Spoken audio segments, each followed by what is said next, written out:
Should you become an English teacher in Japan? So there's a chance that you may have heard that teaching English in Japan is the absolute worst thing you could ever do, and that if you come here, you shouldn't do it because you'll be in this inescapable dead end and you'll be forced to do it for the rest of your life, and you'll be miserable until your dying days. Well, let's just take a look at that spicy hot take for a moment. Okay, so if you want to come to Japan but you don't have any specialized skill or job or anything like that, you're going to have limited options. That's just the way it is. However, if you have a bachelor's degree or the equivalent 4-year degree, you can get into Japan as an English teacher. And on top of that, you're going to have plenty of choices. There are tons of big companies to choose from and even smaller ones too. Just be personable and friendly, and honestly, you should be fine. You don't even need a lot of experience either, which is a plus because I didn't really have that much, but I learned a lot on the job. So most of my techniques and things that I use now is just from years of experience that I've had being here. It's also a really good way to connect with people. Be it with students or other teachers, you're going to be interacting with people daily and having tons of conversations, right? And you also have to think about how you're in a whole new country. You're not going to probably have any relationships, and it's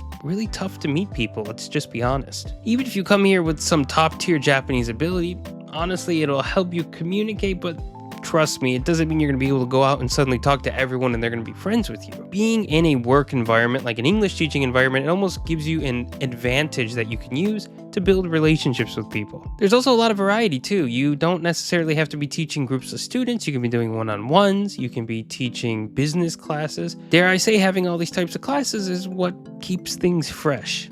I think being stuck in one type of class is going to get old quickly, but having different types makes things a little bit easier. There's also the wages to consider. If you work at an English teaching company, chances are you're going to get paid more than the average salaryman. That's just how it is. It's not exactly high when you compare it to the US or Europe, but you're in a totally different country, a totally different cost of living. I think that if you have an English teaching job, it's enough money to live, get your groceries, pay off your insurance, and still have fun on the weekends. Okay. So I sound like an Eikaiwa salesman here because I do have experience and I've been only listing the positives, and I think there are some positives, quite a few to consider when trying to see if you want to pursue this career or not. I think really what gets to me more is people that look down on it and they feel as though that they're above it. Hey, look, I get it. There are certain jobs that aren't for everyone, and certainly for me too. I get that. However, this sort of arrogance that people have, and this almost like discouraging people who are trying to come into Japan for the first time, like, hey, don't do the English teaching jobs. It's like, okay, well, I think it's setting people up for a more difficult situation. I don't think it's perfect, but I think it's a good gateway into Japan.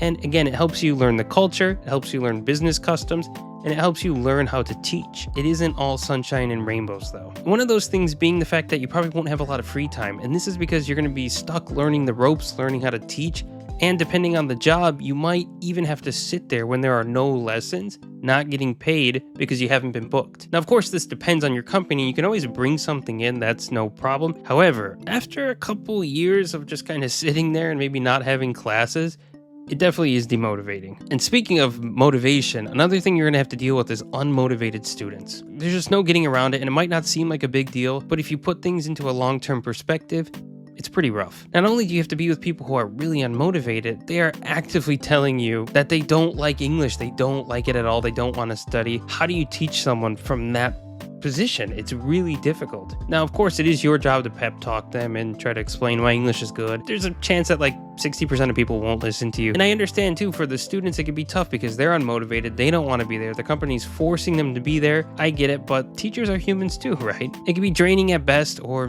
dreadful at worst. Now, of course, this changes if you have nothing but great students and you enjoy all of them, but in the beginning, this probably won't be the case. The final point I want to make is regarding the language ability. There are quite a few people who come to Japan with the intention to learn the language as best as they can.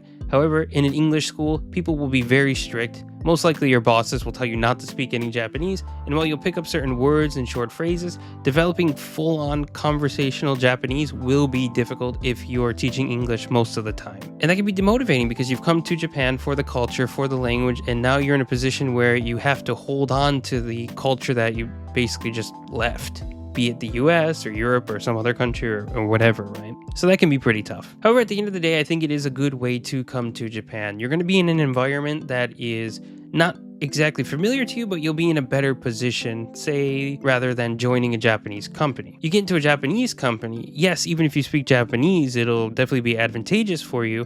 However, it's a lot of culture shocks all at once, whereas I think if you're an English teacher, it kind of eases you into these things, and then from there you can get a new job or try something different. So that's it from me. I do think that a lot of people crap on English teaching, and I understand it's not for everyone, but I just wanted to point out it's really not this terrible dead-end job that people make it out to be, and it's certainly not something that should be discouraged if you're first coming to Japan and you have no other options. To be honest, I think people who say that are in privileged positions, and not everyone can go and do this and do that right away, because it's not easy. Now, of course, I don't think you should give up on your hopes and dreams, and if you do have other jobs you want to try while in Japan, I say go for it. But if you're not sure what you want to do, you want to come here, you want to enjoy things and have fun, I think English teaching is the perfect way to start off. Unless you're in the deep countryside somewhere, then that can be a little difficult. But let me know what you think in the comments below. I'm really curious. Have you taught English before? Are you thinking about it? Let me know what you think. I'll catch you in the next video. ご視聴いただきありがとうございました。Thanks again for watching.